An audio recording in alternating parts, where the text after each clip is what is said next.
ਸ਼੍ਰੀ ਅਕਾਲ ਜੀ ਸਾਰਿਆਂ ਨੂੰ। ਮੈਂ ਇਹ ਵੀਡੀਓ ਅਸੀਂ ਤਾਂ ਬਣਾ ਰਹੇ ਹਾਂ ਕਿ ਬਹੁਤ ਸਾਡੇ ਵੀਰ ਭਰਾ ਨੇ ਜਿਹੜੇ ਮਤਲਬ ਵੱਡੇ ਬਜ਼ੁਰਗ ਨੇ ਜਿਹੜੇ ਕਿਸੇ ਨਾ ਕਿਸੇ ਮਜਬੂਰੀ ਕਰਕੇ ਕੈਨੇਡਾ ਜਾਂ ਹੋਰ ਮੁਲਕਾਂ ਦੇ ਵਿੱਚ ਫਸੇ ਹੋਏ ਨੇ ਤੇ ਏਅਰ ਇੰਡੀਆ ਨੇ ਜਿਹੜੀ ਇਵੈਕੂਏਸ਼ਨ ਫਲਾਈਟ ਸ਼ੁਰੂ ਕੀਤੀਆਂ ਨੇ। ਇਹਦੇ ਵਿੱਚ ਅਸੀਂ ਅੱਜ ਜਿਹੜੀ ਕੈਨੇਡਾ ਤੋਂ ਏਅਰ ਇੰਡੀਆ ਦੀ ਇੰਡੀਅਨ ਗਵਰਨਮੈਂਟ ਦੀ ਪਹਿਲੀ ਫਲਾਈਟ ਆ ਜਿਹੜੀ, ਇਸ ਦੇ ਵਿੱਚ ਸਾਨੂੰ ਟਰੈਵਲ ਕਰਨ ਦਾ ਮੌਕਾ ਮਿਲਿਆ। ਮੈਂ ਥੋੜ੍ਹਾ ਜਿਹਾ ਇਹਦੇ 'ਚ ਤੁਹਾਨੂੰ ਪ੍ਰੋਸੈਸ ਦੱਸਣਾ ਚਾਹੁੰਦਾ ਵਾਂ ਕਿਉਂਕਿ ਬੜੇ ਸਾਡੇ ਲੋਕ ਨੇ ਪੰਜਾਬ ਦੇ ਨੇ ਜਿਨ੍ਹਾਂ ਨੂੰ ਪ੍ਰੋਸੈਸ ਨਹੀਂ ਪਤਾ, ਬੜੇ ਲੋਕ ਕਨਫਿਊਜ਼ ਨੇ ਵੀ ਇਹ ਜਿਹੜੀਆਂ ਫਲਾਈਟਸ ਚੱਲੀਆਂ ਇਹਨਾਂ ਦੀ ਟਿਕਟ ਕਿੱਥੋਂ ਮਿਲੂਗੀ। ਮੈਂ ਸੌਖਾ ਜਿਹਾ ਤੁਹਾਨੂੰ ਸਾਰਾ ਦੱਸਦਾ ਪ੍ਰੋਸੈਸ, ਤਾਂ ਮੈਂ ਸਿਰਫ ਤਾਂ ਦੱਸ ਰਿਹਾ ਵੀ ਤੁਹਾਡੀ ਹੈਲਪ ਹੋ ਜੂਗੀ। ਜੇ ਕਿਸੇ ਨੇ ਆਪਣੇ ਕੋਈ ਰਿਸ਼ਤੇਦਾਰ ਜਿਹੜੇ ਸਟੱਕ ਨੇ, ਕਿਸੇ ਦੇ ਪੇਰੈਂਟਸ ਸਟੱਕ ਨੇ, ਕਿਸੇ ਦੇ ਬੱਚੇ ਸਟੱਕ ਨੇ, ਸਟਾਰਟਿੰਗ ਦੇ ਵਿੱਚ ਤੁਸੀਂ ਇਹ ਜੇ ਤੁਸੀਂ ਟੋਰਾਂਟੋ ਜਾਂ ਹੋਰ ਕਿਸੇ ਇਲਾਕੇ ਜਾਂ ਜਿੱਥੇ ਵੀ ਤੁਹਾਡੀ ਅੰਬੈਸੀ ਹੈ, ਜਿਵੇਂ ਸਾਡੇ ਐਡਮਿੰਟਨ ਤੋਂ ਆ ਮੈਂ, ਤੇ ਸਾਡੀ ਵੈਨਕੂਵਰ ਦੇ ਵਿੱਚ ਅੰਬੈਸੀ ਨੇੜੇ ਪੈਂਦੀ ਆ ਸਾਨੂੰ, ਤੇ ਉਸ ਦੀ ਵੈਬਸਾਈਟ 'ਤੇ ਜਾ ਕੇ ਤੁਸੀਂ ਇੱਕ ਰਜਿਸਟ੍ਰੇਸ਼ਨ ਲਿੰਕ ਆਉਂਦਾ ਵਾ, ਉਸ ਦੇ ਵਿੱਚ ਤੁਸੀਂ ਰਜਿਸਟ੍ਰੇਸ਼ਨ ਕਰਨਾ ਵਾ। ਤੁਸੀਂ ਆਪਦਾ ਨਾਮ, ਪਾਸਪੋਰਟ ਨੰਬਰ, ਕਿੱਥੇ ਹੈਗੇ ਹੋ ਤੁਸੀਂ, ਕਿੰਨੀ ਤਰੀਕ ਨੂੰ ਆਏ ਸੀਗੇ, ਉਹ ਸਾਰਾ ਤੁਸੀਂ ਦੱਸਣਾ ਵਾ। ਤੇ ਉਸ ਦੇ ਵਿੱਚ ਤੋਂ ਰੀਜ਼ਨ ਮੰਗਿਆ ਜਾਊਗਾ।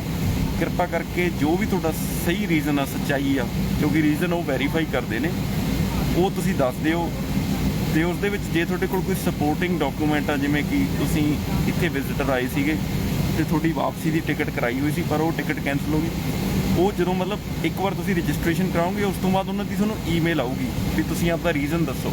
ਕਿਰਪਾ ਕਰਕੇ ਈਮੇਲ, ਇਹ ਈਮੇਲ ਬੜਾ ਇਹ 'ਚ ਇੰਪੋਰਟੈਂਟ ਪਾਰਟ ਆ ਵੀ ਤੁਹਾਨੂੰ ਈਮੇਲ ਆਪਦੀ ਬਾਰ-ਬਾਰ ਚੈੱਕ ਕਰਨੀ ਪੈਣੀ ਆ। ਈਮੇਲ ਤੁਸੀਂ ਜ਼ਰੂਰ ਦੇਖਣੀ ਆ ਆਪਣੀ, ਅਤੇ ਤੁਹਾਡੀ ਰਜਿਸਟ੍ਰੇਸ਼ਨ ਹੋਣ ਤੋਂ ਬਾਅਦ ਤੁਹਾਨੂੰ ਈਮੇਲ ਆਊਗੀ, ਤੋਂ ਕੰਪੈਲਿੰਗ ਰੀਜ਼ਨ ਪੁੱਛਿਆ ਜਾਊਗਾ ਵੀ ਤੁਸੀਂ ਕਿਉਂ ਟਰੈਵਲ ਕਰਨਾ ਚਾਹੁੰਦੇ ਹੋ ਇੰਡੀਆ ਨੂੰ ਵਾਪਸ। ਉਸ ਦੇ ਵਿੱਚ ਤੁਸੀਂ ਆਪਦਾ ਰੀਜ਼ਨ ਨਾਲ, ਉਸ ਦੇ ਵਿੱਚ ਜੇ ਤੁਹਾਡੀ ਪੁਰਾਣੀ ਟਿਕਟ ਆ ਉਹ ਈਮੇਲ ਦੇ ਵਿੱਚ ਅਟੈਚ ਕਰ ਦਿਓ ਵੀ ਆਹ ਮੇਰੀ ਟਿਕਟ ਕਰਵਾਈ ਹੋਈ ਸੀ, ਅਸੀਂ ਆਹ ਤਰੀਕ ਨੂੰ ਟਰੈਵਲ ਕਰਨਾ ਚਾਹੁੰਦੇ ਸੀਗੇ। ਉਸ ਤੋਂ ਬਾਅਦ ਤੁਹਾਡਾ ਕੇਸ ਉਹਨਾਂ ਕੋਲ ਰਿਵਿਊਅਲ ਦੇ ਲਈ ਚਲੇ ਜਾਊਗਾ, ਅਤੇ ਜੇ ਤੁਸੀਂ ਉਹਦੇ 'ਚ ਅਪਰੂਵ ਹੁੰਦੇ ਹੋ ਉਸ ਤੋਂ ਬਾਅਦ ਤੁਹਾਨੂੰ ਉਹ ਅੰਡਰਟੇਕਿੰਗ ਭੇਜਣਗੇ ਵੀ ਜੇ ਤੁਹਾਨੂੰ ਅਸੀਂ ਕੁਆਰੰਟੀਨ ਕਰਨਾ ਤਾਂ ਹੋਟਲਸ ਨੇ, ਕੋਈ ਇੱਦਾਂ ਦੀ ਗੱਲ ਨਹੀਂ ਗੀ। ਜਿਹੜੇ ਕੁਆਰੰਟੀਨ ਵੀ ਤੁਸੀਂ ਹੋਣਾ ਵਾ, ਇਹ ਵੀ ਹੋਟਲਸ ਨੇ, ਮਤਲਬ 3 ਸਟਾਰ ਵੀ ਆ, 5 ਸਟਾਰ ਆ, 1 ਸਟਾਰ ਆ। ਜਿਸ ਬੰਦੇ ਦੀ ਜਿੰਨੀ ਕੁ ਜੇਬ ਅਲਾਓ ਕਰਦੀ ਆ ਤੁਸੀਂ ਉਹਨੂੰ ਯੈਸ ਕਰਕੇ ਵੀ ਹਾਂਜੀ ਕੋਈ ਗੱਲ ਨਹੀਂ, ਅਸੀਂ ਜੇ ਆਪਦੀ ਫੈਮਿਲੀ ਕੋਲ ਆਉਣਾ ਵਾ ਤਾਂ ਹਾਂਜੀ ਕੋਈ ਗੱਲ ਨਹੀਂ, ਅਸੀਂ ਕੁਆਰੰਟੀਨ ਹੋਣ ਲਈ ਤਿਆਰ ਆ। ਉਹ ਤੁਸੀਂ ਇੱਕ ਅੰਡਰਟੇਕਿੰਗ ਉਹਨਾਂ ਨੂੰ ਭੇਜੋਗੇ। ਉਸ ਤੋਂ ਬਾਅਦ ਫਿਰ ਉਹ ਰਿਵਿਊ ਕਰਨਗੇ। ਉਸ ਤੋਂ ਬਾਅਦ ਤੁਹਾਨੂੰ ਟਿਕਟ ਦੀ ਪ੍ਰਾਈਸ ਭੇਜੀ ਜਾਊਗੀ, ਜਿਵੇਂ ਕਿ $2400 ਸੀਗੀ ਵੈਨਕੂਵਰ ਤੋਂ ਦਿੱਲੀ ਇਹ ਵਾਲੀ ਫਲਾਈਟ ਦੀ, ਇਕੋਨਮੀ ਕਲਾਸ ਦੀ, ਅਤੇ ਬਿਜ਼ਨਸ ਕਲਾਸ ਦੀ ਸੀਗੀ $4900 ਕੈਨੇਡੀਅਨ ਡਾਲਰ। ਚਲੋ ਆਪਾਂ ਅੰਡਰਸਟੈਂਡ ਕਰਦੇ ਹਾਂ ਕਿ ਉਹ ਸਪੈਸ਼ਲ ਫਲਾਈਟਸ ਨੇ ਅਤੇ ਇਹਨਾਂ ਦੀ ਸਰਕਾਰ ਦਾ ਖਰਚਾ ਵੀ ਕੁਝ ਜ਼ਿਆਦਾ ਆ ਰਿਹਾ, ਸੇਫਟੀ ਦਾ ਬੜਾ ਧਿਆਨ ਰੱਖਣਾ ਪੈ ਰਿਹਾ, ਅਤੇ ਚਲੋ ਕਹਿਣਗੇ ਵੀ ਪਰਮਾਤਮਾ ਤੰਦਰੁਸਤੀ ਬਖਸ਼ੇ, ਪੈਸਾ ਤਾਂ ਤੁਹਾਨੂੰ ਬਾਰ-ਬਾਰ ਤੁਹਾਨੂੰ ਬਣਾਉਣ ਦਾ ਮੌਕਾ ਮਿਲਦਾ, ਤੰਦਰੁਸਤੀ ਬੜੀ ਜ਼ਰੂਰੀ ਆ, ਤੁਹਾਡੇ ਪਰਿਵਾਰ ਨਾਲ ਤੁਹਾਡਾ ਹੋਣਾ ਬੜਾ ਜ਼ਰੂਰੀ ਆ। ਉਸ ਤੋਂ ਬਾਅਦ ਤੁਸੀਂ ਉਹਨਾਂ ਨੂੰ ਜਦੋਂ ਯੈਸ ਕਰੋਗੇ ਵੀ ਮੈਂ ਇਕੋਨਮੀ ਟਰੈਵਲ ਕਰਨਾ ਜਾਂ ਮੈਂ ਬਿਜ਼ਨਸ ਟਰੈਵਲ ਕਰਨਾ ਵਾ, ਅਤੇ ਉਸ ਤੋਂ 2 ਜਾਂ 1 ਦਿਨ ਬਾਅਦ ਤੁਹਾਨੂੰ ਏਅਰ ਇੰਡੀਆ ਦਾ ਇੱਕ ਲਿੰਕ ਆਊਗਾ। ਉਸ ਦੇ ਵਿੱਚ ਉਹ ਲਿੰਕ ਓਪਨ ਕਰਕੇ ਤੁਸੀਂ ਆਪਣੀ ਟਿਕਟ ਬੁੱਕ ਕਰਾਉਣੀ ਆ। ਇਹ ਬੜਾ ਕਨਫਿਊਜ਼ਿੰਗ ਪਾਰਟ ਆ, ਅਸੀਂ ਵੀ ਇੱਥੇ ਕਨਫਿਊਜ਼ ਹੋਏ ਸੀਗੇ ਕਿਉਂਕਿ ਸਾਨੂੰ ਅਮਾਊਂਟ ਕੈਨੇਡੀਅਨ ਡਾਲਰ ਦੇ ਵਿੱਚ ਦੱਸੀ ਗਈ ਸੀ। ਉਸ ਦੇ ਵਿੱਚ ਜਿਹੜਾ ਸਾਡਾ ਵੀਜ਼ਾ ਕਾਰਡ ਸੀ, ਕੈਨੇਡੀਅਨ ਵੀਜ਼ਾ ਕਾਰਡ ਸੀਗਾ, ਉਹ ਐਕਸੈਪਟ ਨਹੀਂ ਹੋ ਰਿਹਾ ਸੀ, ਤਾਂ ਅਸੀਂ ਬੜਾ ਕਨਫਿਊਜ਼, ਅਸੀਂ ਆਪਦੀ ਬੈਂਕ ਨੂੰ ਵੀ ਕਾਲ ਕੀਤਾ ਵੀ ਸਾਡਾ ਵੀਜ਼ਾ ਕਿਉਂ ਨਹੀਂ ਚੱਕ ਰਿਹਾ। ਉਹ ਕਹਿੰਦੇ ਸਾਨੂੰ ਇਹ ਟ੍ਰਾਂਜੈਕਸ਼ਨ ਸ਼ੋ ਨਹੀਂ ਹੋ ਰਹੀ। ਉਸ ਤੋਂ ਬਾਅਦ ਅਸੀਂ ਏਅਰ ਇੰਡੀਆ ਨੂੰ ਕਾਲ ਕੀਤੀ, ਉਹ ਕਹਿੰਦੇ ਵੀ ਜਿਹੜਾ ਤੁਹਾਡਾ ਵੀਜ਼ਾ ਕਾਰਡ ਆ ਇਹ ਇੰਡੀਅਨ ਬੈਂਕ ਦਾ ਚਾਹੀਦਾ, ਜਾਂ ਤਾਂ ਤੁਹਾਡੀ ਨੈੱਟ ਬੈਂਕਿੰਗ ਔਨ ਹੋਣੀ ਚਾਹੀਦੀ ਹੈ ਵੀ ਤੁਸੀਂ ਆਪਦਾ ਡੈਬਿਟ ਕਾਰਡ ਵਿੱਚ ਪੰਚ ਕਰਕੇ ਕੰਪਿਊਟਰ ਦੇ ਵਿੱਚ ਤੁਸੀਂ ਆਪਦੀ ਟ੍ਰਾਂਜੈਕਸ਼ਨ ਨੂੰ ਕੰਪਲੀਟ ਕਰ ਦਿਓ, ਜਾਂ ਤੁਹਾਡੇ ਕੋਲ ਵੀਜ਼ਾ ਕਾਰਡ ਹੋਣਾ ਚਾਹੀਦਾ, ਜਾਂ ਜਿਵੇਂ ਕੋਈ ਤੁਹਾਡਾ ਟਰੈਵਲ ਏਜੰਟ ਆ ਇਹ ਵੀ ਤੁਸੀਂ ਉਹਦੇ 'ਚ ਕਰ ਸਕਦੇ ਹੋ, ਉਹਨਾਂ ਦਾ ਵੀਜ਼ਾ ਕਾਰਡ ਤੁਸੀਂ ਯੂਜ਼ ਕਰ ਲਓ ਅਤੇ ਉਹਨਾਂ ਨੂੰ ਤੁਸੀਂ ਡਰਾਫਟ ਆਪਦਾ ਬਾਅਦ 'ਚੋਂ ਬਣਾ ਕੇ ਦੇ ਦਿਓ ਜਾਂ ਪਹਿਲਾਂ ਬਣਾ ਕੇ ਦੇ ਦਿਓ। ਮੈਂ ਵੀ ਕਿਉਂਕਿ ਮੇਰੇ ਕੋਲ ਵੀ ਇੰਡੀਅਨ ਕ੍ਰੈਡਿਟ ਕਾਰਡ ਨਹੀਂ ਸੀਗਾ ਅਤੇ ਮੈਂ ਵੀ ਇੱਦਾਂ ਹੀ ਕੀਤਾ, ਮੈਂ ਆਪਣੇ ਕਜ਼ਨ ਉਹਨਾਂ ਦਾ ਕ੍ਰੈਡਿਟ ਕਾਰਡ ਯੂਜ਼ ਕੀਤਾ ਅਤੇ ਉਹਨਾਂ ਨੂੰ ਮੈਂ ਚਲੋ ਵਾਇਰ ਟ੍ਰਾਂਸਫਰ ਕਰਤੇ ਪੈਸੇ। ਉਹ ਲਿੰਕ ਆਉਣ ਤੋਂ ਬਾਅਦ ਤੁਹਾਨੂੰ ਕੁਝ ਘੰਟਿਆਂ ਬਾਅਦ ਆਈਟਨਰੀ ਆ ਜਾਂਦੀ ਆ। ਹੁਣ ਆ ਗਿਆ ਇੰਪੋਰਟੈਂਟ ਪਾਰਟ ਏਅਰਪੋਰਟ ਦਾ।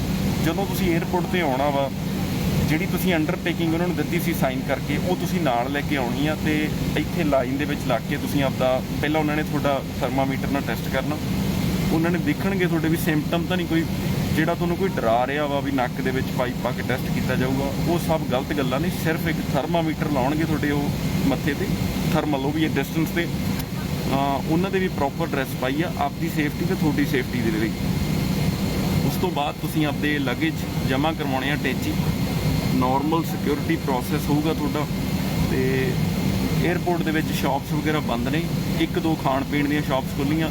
ਤੇ ਮੇਕ ਸ਼ੋਰ ਕਰਿਓ ਵੀ ਫਲਾਈਟ ਦੇ ਵਿੱਚ ਖਾਣਾ ਮਿਲ ਰਿਹਾ, ਪਰ ਉੱਥੋਂ ਤੁਸੀਂ ਜੇ ਕੋਈ ਜਿਵੇਂ ਬੱਚਿਆਂ ਲਈ ਕੋਕ ਜਾਂ ਕੋਈ ਦੁੱਧ ਵਗੈਰਾ ਇੱਦਾਂ ਦਾ ਆਪਦਾ ਸਮਾਨ, ਸੁੱਕਾ ਦੁੱਧ ਪਹਿਲਾਂ ਲੈ ਲਵੋ ਥੋੜ੍ਹੀ ਕੁਆਂਟੀਟੀ ਦੇ ਵਿੱਚ, ਕਿਉਂਕਿ ਵੱਡੀ ਕੁਆਂਟੀਟੀ ਦੇ ਵਿੱਚ ਫਿਰ ਸਿਕਿਉਰਿਟੀ 'ਚ ਤੁਹਾਨੂੰ ਫਿਰ ਅੱਗੇ ਬੋਰਡਿੰਗ ਦੇ ਵਿੱਚ ਪ੍ਰੋਬਲਮ ਆਊਗੀ। ਉਸ ਤੋਂ ਬਾਅਦ ਤੁਸੀਂ ਪਲੇਨ ਦੇ ਵਿੱਚ ਆ ਜਾਣਾ। ਪਲੇਨ ਦੇ ਵਿੱਚ ਜਿਹੜੀ ਤੁਹਾਡੇ ਏਅਰ ਸਟਾਫ ਆ, ਇਹਨਾਂ ਦੇ ਆਲਰੇਡੀ PPE ਕਿੱਟਾਂ ਪਾਈਆਂ ਹੋਈਆਂ ਪੂਰੀਆਂ। ਇਹ ਤੁਹਾਡੇ ਤੋਂ ਡਿਸਟੈਂਸ 'ਤੇ ਤੁਹਾਡੇ ਨਾਲ ਰਹਿ ਕੇ ਗੱਲ ਕਰਦੇ ਨੇ। ਇੱਥੇ ਨੋਟ ਕੀਤਾ ਜਾਵੇ, ਇਹਨਾਂ ਨੇ ਤੁਹਾਨੂੰ ਕੁਝ ਸਰਵ ਨਹੀਂ ਕਰਨਾ। ਤੁਹਾਡੀ ਸੀਟ 'ਤੇ ਪ੍ਰੀ ਪੈਕਡ ਫੂਡ ਪਿਆ ਹੋਊਗਾ, ਜਿਵੇਂ ਸੁੱਕਾ ਫੂਡ ਥੋੜ੍ਹਾ ਜਿਹਾ, ਸੈਂਡਵਿਚ, ਉਹ ਚੀਜ਼ਾਂ ਜਿਹੜੀਆਂ ਠੰਡੀਆਂ ਨਾ ਹੋਣ, ਚਿਪਸ ਹੋ ਗਏ, ਪਾਣੀ ਦੀ bottle, coffee, coke, drink plane ਦੇ ਵਿੱਚ ਨਹੀਂ ਦਿੱਤਾ ਜਾਊਗਾ। ਕੋਈ ਵਿਸਕੀ ਵਗੈਰਾ ਕੁਝ ਨਹੀਂ ਸਰਵ ਕਰ ਰਹੇ, ਕੋਈ ਫੂਡ ਉਹ ਸਰਵ ਨਹੀਂ ਕਰ ਰਹੇ। ਤਾਂ ਤੁਸੀਂ ਉਸ ਦੇ ਅਕੋਰਡਿੰਗ ਜੋ ਵੀ ਤੁਹਾਡੀ ਹੈਗੀ ਆ, ਈਵਨ ਕਈ ਲੋਕ ਹੁੰਦੇ ਆ ਵੀ ਜਿਹੜੇ ਵਿਸਕੀ ਤੁਸੀਂ ਮਨੇਚਰ ਡਿਊਟੀ ਫਰੀ ਤੋਂ ਲੈ ਸਕਦੇ ਹੋ। ਮਨੇਚਰ ਹੀ ਮੈਂ ਇੱਥੇ ਕਹੂੰਗਾ, ਕਿਉਂਕਿ ਫਿਰ ਉਹ ਮੇਰੇ ਖਿਆਲ ਅਲਾਓ ਨਹੀਂ ਕਰਨਗੇ ਤੁਹਾਨੂੰ ਪੂਰੀ ਬੋਟਲ ਇੱਥੇ ਕੰਜ਼ਿਊਮ ਕਰਨੀ, ਕਿਉਂਕਿ ਉਹ ਚੈੱਕ ਰੱਖਦੇ ਨੇ ਤੁਹਾਡੇ 'ਤੇ। ਤੇ ਉਸ ਤੋਂ ਬਾਅਦ ਤੁਸੀਂ ਇੱਥੇ ਪਲੇਨ ਦੇ ਵਿੱਚ, ਹਾਂਜੀ, ਜਿਹੜਾ ਤੁਹਾਡਾ ਖਾਣਾ ਵਾ ਉਸ ਦੇ ਵਿੱਚ ਫੇਸ ਮਾਸਕ, ਸੈਨੀਟਾਈਜ਼ਰ, ਸਭ ਕੁਝ ਇਹਨਾਂ ਨੇ ਪ੍ਰੋਵਾਈਡ ਕੀਤਾ ਵਾ। ਇੱਕ ਫੇਸ ਸ਼ੀਲਡ, ਉਹ ਮੈਂ ਤੁਹਾਨੂੰ ਦਿਖਾ ਵੀ ਦਿੰਦਾ ਵਾ, ਕਿਉਂਕਿ ਹਜੇ ਅਸੀਂ ਪਲੇਨ ਦੇ ਵਿੱਚ ਹੀ ਹਾਂ। ਇੱਦਾਂ ਦੀ ਫੇਸ ਸ਼ੀਲਡ ਹੋਊਗੀ ਟਰਾਂਸਪੇਰੈਂਟ। ਇਹ ਤੁਸੀਂ ਆਏ ਮਤਲਬ ਆਪਦੇ ਜਦੋਂ ਤੁਸੀਂ ਇੱਥੋਂ ਪਲੇਨ ਦੇ ਵਿੱਚੋਂ ਬਾਹਰ ਨਿਕਲਣਾ, ਕਿਉਂਕਿ ਜਿਹੜਾ ਤੁਹਾਡਾ ਸਿਕਿਉਰਿਟੀ ਕਸਟਮ ਸਟਾਫ ਉਹ ਵੀ ਸੇਫ ਰਹਿਣ ਤੇ ਤੁਸੀਂ ਵੀ ਸੇਫ ਰਹੋ। ਮਾਸਕ ਲਾ ਕੇ ਇਹ ਫੇਸ ਸ਼ੀਲਡ ਤੁਸੀਂ ਲਾਉਣੀ ਹੈ ਟਰਾਂਸਪੇਰੈਂਟ। ਤੇ ਇਹ ਮਤਲਬ ਕੋਈ ਇੰਨੀ ਅਨਕੰਫਰਟੇਬਲ ਚੀਜ਼ ਨਹੀਂ ਗੀ, ਸਾਰਿਆਂ ਦੀ ਇਹਦੇ 'ਚ ਸੇਫਟੀ ਆ। ਪਲੇਨ ਦੇ ਵਿੱਚ ਵਾਸ਼ਰੂਮ ਆ ਜਿਹੜਾ, ਉਹ 1 ਬਾਏ 1 ਤੁਹਾਨੂੰ ਜਾਣ ਦੇ ਰਹੇ ਨੇ। ਇਹ ਕੋਈ ਇਸ ਦੇ ਵਿੱਚ ਆਏ ਨਹੀਂਗਾ ਵੀ ਉੱਥੇ ਤੁਹਾਨੂੰ ਜ਼ਿਆਦਾ ਪਲੇਨ ਦੇ ਵਿੱਚ ਘੁੰਮਣ ਫਿਰਨ ਨਹੀਂ ਦਿੱਤਾ ਜਾ ਰਿਹਾ, ਜਿਵੇਂ ਕਿ ਨੋਰਮਲ ਫਲਾਈਟ ਦੇ ਵਿੱਚ ਆਪਾਂ ਇੱਕ ਪੈਸੇਂਜਰ ਤੋਂ ਦੂਜੇ ਪੈਸੇਂਜਰ ਤੱਕ ਚਲੇ ਜਾਂਦੇ। ਹਾਂਜੀ, ਪਰ ਮੈਂ ਇੱਕ ਚੀਜ਼ ਇੱਥੇ ਮੈਂਸ਼ਨ ਕਰਨਾ, ਕੋਈ ਇਹਦੇ ਵਿੱਚ ਇਹ ਨਹੀਂਗਾ ਸੋਸ਼ਲ ਡਿਸਟੈਂਸਿੰਗ ਸੀਟਸ ਦੇ ਵਿੱਚ ਨਹੀਂ ਗੀ। ਜਿੰਨੀਆਂ ਪਲੇਨ ਦੇ ਵਿੱਚ ਸੀਟਸ ਨੇ, ਜੇ ਉਹ ਸਾਰੀਆਂ ਜੇ ਬੁੱਕਡ ਹੋਣਗੀਆਂ ਤਾਂ ਉਹ ਸਾਰਿਆਂ 'ਤੇ ਲੋਕ ਬੈਠੇ ਹੋਣਗੇ। ਹਾਂ, ਉਹ ਗੱਲ ਵੱਖਰੀ ਆ ਕਿ ਵੀ ਕੁਝ ਸੀਟਾਂ ਬਚ ਗਈਆਂ ਤਾਂ ਉਹ ਖਾਲੀ ਹੋਣਗੀਆਂ। ਤੇ ਹੁਣ ਜਿਵੇਂ ਜਿਹੜੀ ਵੈਨਕੂਵਰ ਤੋਂ ਫਲਾਈਟ ਇਹ ਹੈਗੀ ਆ, ਵੈਨਕੂਵਰ ਸਾਨੂੰ ਸੀਗਾ ਵੀ ਅੰਮ੍ਰਿਤਸਰ ਸਿੱਧੀ ਲੈਂਡ ਕਰੂਗੀ, ਪਰ ਇਹ ਵੈਨਕੂਵਰ ਤੋਂ ਅੰਮ੍ਰਿਤਸਰ ਉੱਪਰ ਦੀ ਲੰਘ ਕੇ ਦਿੱਲੀ ਆਈ ਆ। ਚਲੋ ਇਹਨਾਂ ਦੀਆਂ ਹੋਊਗੀ ਕੋਈ ਫਾਰਮੈਲਿਟੀਜ਼। ਇੱਥੇ ਸਾਨੂੰ 2 ਘੰਟੇ ਰਾਈਟ ਨਾਓ ਪਲੇਨ ਦੇ ਵਿੱਚ ਵੇਟ ਕਰਨੀ ਪੈ ਰਹੀ ਆ। ਜਿਨ੍ਹਾਂ ਨੇ ਅੰਮ੍ਰਿਤਸਰ ਉਤਰਨਾ, ਅਸੀਂ ਇੱਥੇ ਪਲੇਨ ਦੇ ਵਿੱਚ ਬੈਠੇ ਹਾਂ। ਹੋਰ ਵੀ ਹੈਗੇ ਆ ਪੈਸੇਂਜਰਸ ਤਕਰੀਬਨ, ਕਿਉਂਕਿ ਜ਼ਿਆਦਾ ਪੰਜਾਬ ਦੇ ਲੋਕ ਨੇ ਤਾਂ ਫਲਾਈਟ ਦੇ ਵਿੱਚ ਹਜੇ ਵੀ 60-70% ਲੋਕ ਠਹਿਰੇ ਨੇ। ਇੰਨੇ ਟਾਈਮ ਦੇ ਵਿੱਚ ਇੱਕ ਵਾਰ ਵਾਸ਼ਰੂਮ ਸਟਾਫ ਆਇਆ ਇਹਨਾਂ ਦਾ, ਉਹ ਦੁਬਾਰਾ ਕਲੀਨ ਕਰ ਰਿਹਾ ਵਾ। ਤੇ ਜਿਹੜੀ ਪਲੇਨ ਦੇ ਵਿੱਚ ਕਾਰਪੈਟ ਉਹਨੂੰ ਵੈਕਿਊਮ ਵਗੈਰਾ ਕੀਤਾ ਜਾ ਰਿਹਾ ਵਾ। ਮੇਨ ਮਤਲਬ ਤੇ ਹੁਣ ਬਸ ਅਸੀਂ ਚੱਲਣ ਲੱਗੇ ਹਾਂ ਇੱਥੋਂ ਅੰਮ੍ਰਿਤਸਰ ਲਈ। ਤੇ ਅੰਮ੍ਰਿਤਸਰ ਪਹੁੰਚ ਕੇ ਕੀ ਪ੍ਰੋਸੈਸ ਆ, ਮੈਂ ਕੋਸ਼ਿਸ਼ ਕਰੂੰਗਾ ਵੀ ਇੱਕ ਹੋਰ ਵੀਡੀਓ ਬਣਾ ਕੇ ਤੁਹਾਨੂੰ ਦੱਸਾਂ। ਤੇ ਮੇਰਾ ਸਿਰਫ ਵੀਡੀਓ ਬਣਾਉਣ ਦਾ ਇੰਨਾ ਹੀ ਮਕਸਦ ਸੀਗਾ ਵੀ ਤੁਸੀਂ ਸਾਰੇ ਜਾਣੇ, ਜਿੰਨੇ ਵੀ ਤੁਸੀਂ ਲੋਕ ਹੋ, ਟਰੈਵਲ ਕਰਨਾ ਚਾਹੁੰਦੇ ਹੋ, ਤੁਹਾਨੂੰ ਇੱਕ ਥੋੜ੍ਹਾ ਜਿਹਾ ਪ੍ਰੋਸੈਸ ਪਤਾ ਹੋਵੇ। ਕਿਉਂਕਿ ਨਾ ਬੜਾ ਕਈ ਵਾਰ ਤੁਹਾਨੂੰ ਮਿਸਗਾਈਡ ਕਰ ਦਿੰਦੇ ਲੋਕ, ਕਈ ਡਰਾਉਂਦੇ ਆ ਜੀ ਏਅਰਪੋਰਟ 'ਤੇ ਤੁਹਾਡੇ ਨੱਕ ਦੇ ਵਿੱਚ ਪਾਈਪ ਪਾਉਣਗੇ, ਟੈਸਟ ਕਰਨਗੇ, ਤੁਹਾਨੂੰ ਤਾਂ ਜੀ ਉਹ ਸਰਕਾਰ ਲੈ ਜੂਗੀ ਫੜ ਕੇ। ਇੱਦਾਂ ਨਹੀਂ ਆ ਕੁਛ। ਮਤਲਬ ਜੇ ਆਪਾਂ ਇੱਥੇ ਵੀ ਤਾਂ ਬਗਾਨੇ ਮੁਲਕ ਬੈਠੇ ਹੀ ਹਾਂ, ਜੇ ਉੱਥੇ ਜਾ ਕੇ ਆਪਾਂ 10 ਦਿਨ 5 ਦਿਨ ਕੁਆਰੰਟੀਨ ਹੋ ਜਾਵਾਂਗੇ ਆਪਣੀ ਮਰਜ਼ੀ ਦੇ ਹੋਟਲ ਦੇ ਵਿੱਚ, ਤੁਹਾਨੂੰ ਲਿਸਟ ਦਿੱਤੀ ਜਾਣੀ ਆ ਜਿੰਨੀ ਕਿ ਤੁਹਾਡੀ ਜੇਬ ਅਲਾਓ ਕਰਦੀ ਆ। ਤੇ ਬਸ ਇੰਨੀ ਮੇਰੀ ਰਿਕੁਐਸਟ ਸੀਗੀ। Thank you so much. ਤੇ ਮੈਂ ਟਰਾਈ ਕਰੂੰਗਾ ਕਿ ਅਗਲੀ ਵੀਡੀਓ ਪਲੇਨ ਸਾਰਾ ਏਅਰਪੋਰਟ ਖਾਲੀ ਪਿਆ ਵਾ। ਸਾਰੇ ਪਲੇਨ ਮੈਂ ਤੁਹਾਨੂੰ ਦਿਖਾਉਣਾ ਰਨਵੇ 'ਤੇ ਖੜੇ ਨੇ। ਈਵਨ ਰਨਵੇ ਵੀ ਸਾਰਾ ਪਲੇਨ ਹੀ ਪਲੇਨ ਨੇ। ਤੇ ਬਸ ਇਹ ਇੱਕ ਸਪੈਸ਼ਲ ਫਲਾਈਟ ਸੀ। ਮੈਂ ਥੈਂਕ ਯੂ ਕਰਦਾ ਵਾਂ ਇੰਡੀਅਨ ਗੌਰਮੈਂਟ ਦਾ, ਕਿਉਂਕਿ ਹਰ ਬੰਦਾ ਮਤਲਬ ਜਿਹੜਾ ਸਟਕ ਆ ਐਟਲੀਸਟ ਉਹ ਆਪਦੀ ਬੜਾ ਵਧੀਆ ਲੱਗਿਆ ਇੱਥੇ ਉਤਰ ਕੇ, ਸਾਨੂੰ ਦਿੱਲੀ ਉਤਰ ਕੇ ਵੀ। ਚਲੋ, ਕਿਉਂਕਿ ਇੱਦਾਂ ਹੁੰਦਾ ਵਾ ਵੀ ਯਾਰ ਇੱਕ ਵਾਰ ਤੁਸੀਂ ਆਪਣੇ ਪਰਿਵਾਰ ਕੋਲ ਜ਼ਰੂਰ ਪਹੁੰਚੋ। ਮੇਰਾ ਵੀ ਪਰਿਵਾਰ ਇੱਥੇ ਆ, ਛੋਟਾ ਬੱਚਾ ਜੀ ਮੇਰਾ, ਤੇ ਮੈਂ ਨਹੀਂ ਚਾਹੁੰਦਾ ਸੀਗਾ ਵੀ ਉਹ ਮੇਰੇ ਕੋਲ ਕੈਨੇਡਾ ਆਵੇ। ਮੈਂ ਕਿਹਾ ਉਹ ਵੀ ਛੋਟੇ ਬੱਚਿਆਂ ਦੀ ਇਮਿਊਨਿਟੀ ਥੋੜ੍ਹੀ ਜਿਹੀ ਵੀਕ ਹੁੰਦੀ ਹੈ। ਮੈਂ ਸੋਚਿਆ ਵੀ ਮੈਂ ਹੀ ਆਪਣੇ ਪਰਿਵਾਰ ਕੋਲ ਜਾਣਾ ਵਾ, ਕੰਮ ਰੁਝੇਵੇਂ ਚੱਲਦੇ ਰਹਿਣਗੇ। ਤੇ ਕੋਈ ਗੱਲ ਨਹੀਂ, ਜਦੋਂ ਪਰਮਾਤਮਾ ਨੇ ਅਲਾਓ ਕੀਤਾ ਤੇ ਅਸੀਂ ਕੋਈ ਗੱਲ ਨਹੀਂ, ਮੈਂ ਵਾਪਸ ਵੀ ਚਲੇ ਜਾਊਂਗਾ। ਤੇ family first. Thank you so much.